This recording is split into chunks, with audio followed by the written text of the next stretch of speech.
Ask anyone my age, and they'll tell you that the golden era of JRPGs was in the PlayStation 1. Great classics came out for that system, too many in fact. I haven't played most of them. There were so many, but one of them really stood out, and that was an old Sega CD game that got translated onto the PlayStation 1, and that is Lunar Silver Star Story Complete. This came out sometime in the 90s and was a remastering of sorts of the original Lunar Silver Star Story that came out on the Sega CD a couple years before that. Now, the Sega CD wasn't hyper popular, and games for that were very expensive and are still very expensive to this day. Lunar the Silver Star Story Complete kind of seems like a passion project undertaken by the people at Working Designs, which I believe are now defunct. There's more to this than just this box here. Let me show you real quick. I'll be right back. Not only did you have this crazy special edition box here, if you pre-ordered from Electronics Boutique, you got a punching puppet of Galleon from the game itself, the main enemy that is. So, what makes Lunar the Silver Star Story Complete so unique and special? Let's unbox this and show you exactly what you got back in the day when you bought this game. The first thing to know about this copy is that this is my original copy that I had bought when I worked a small job in high school, and I saved up. I was really excited to get it, so it has seen better days. The box is in pretty bad shape considering what most collectors would accept. The hanger tab, which is still kind of there, is about to fall off and break. I know that makes the value less, but I'm not really concerned about value. It's more personal for me. Either way, the box is kind of cool itself because the front part is velcroed to open up and show you exactly what you're going to get inside, including all the extras, a lot of the highlights from the game itself, and a lot of the stuff that would show up for the PlayStation on the back of the case is also here as well. Nothing crazy, just kind of cool. You actually open the box up itself, which we have to do carefully because you can see it's been opened quite a few times.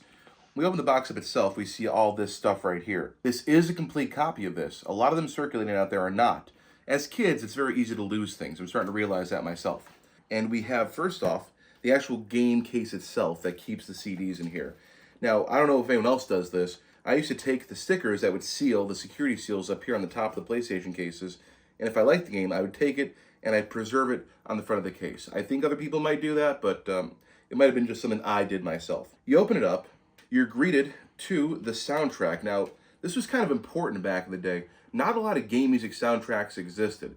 Nowadays, it's very easy to find complete soundtracks, rare soundtracks, orchestrated soundtracks of all the great JRPGs from the 90s, but back then, you had to rely on shady import stores, or if you got lucky, they might have released 4 or 5 tracks on CD in the US at like Best Buy or something. But this was a great bonus because this is the whole soundtrack, and it was right there when you opened the case up. The cool thing about this soundtrack is that a lot of the songs were vocal, and they went through a whole new translation for the songs from Japanese, and they did this great job recording it. I forgot the woman's name, I can't pull it right now. She did a great job of singing them. The vocalization was great. I loved it, and this is really cool. I used to listen to this on the bus every day going to school. Here you have this making of CD, and this was extremely rare to get this kind of stuff back in the day. The best you could usually get for behind the scenes footage or screenshots or stories were gaming magazines. The internet was still young, and it was very difficult to find high quality, long clips of the game development process. The best you could do is maybe a 5-minute video on Real Player that took you about 2 or 3 days to download on a 56K modem. Not a lot of fun. This was really awesome to see how much passion and how much they enjoyed really remastering this game for the PlayStation back then. Here we have the game on 2 CDs. I think a lot of people nowadays don't realize that swapping discs during gameplay on a JRPG was just standard practice. In fact, the more discs the game had, we used to think the better it was. Who wants to play a single disc JRPG? That's ridiculous. Behind the disc itself, you actually have some art. You really don't see that anymore. If you have a PlayStation game or an Xbox game, sure, the case itself is blue or white or green plastic, but there's no art in the thing anymore. It's kind of disappointing. I forgot to show you this art up here, which again, just pretty, just a nice little touch there. You didn't have to put some in there, but they did. Other parts of it, aside from the soundtrack CD and the making of CD, which were great, was stuff like this that you sometimes see. They're making a comeback. I believe Final Fantasy 16 came with it, but it's a small cloth map of the world that you're going to explore. It's actually really pretty. It's held up surprisingly well. There's no stains to it. There's no damage. Now, even back then, I actually just would take this out once in a while, look at it, and put it away immediately. I think I knew it was going to be something special years later, so I didn't want to hurt it.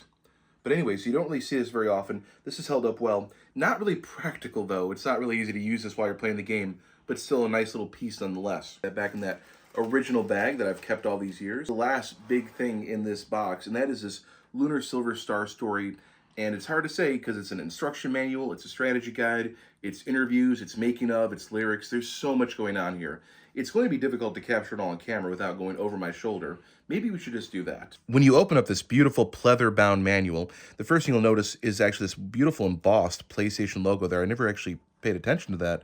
It's really nice. But the first thing you'll see is a table of contents with all the stuff's going on. So a normal instruction manual that you would have received.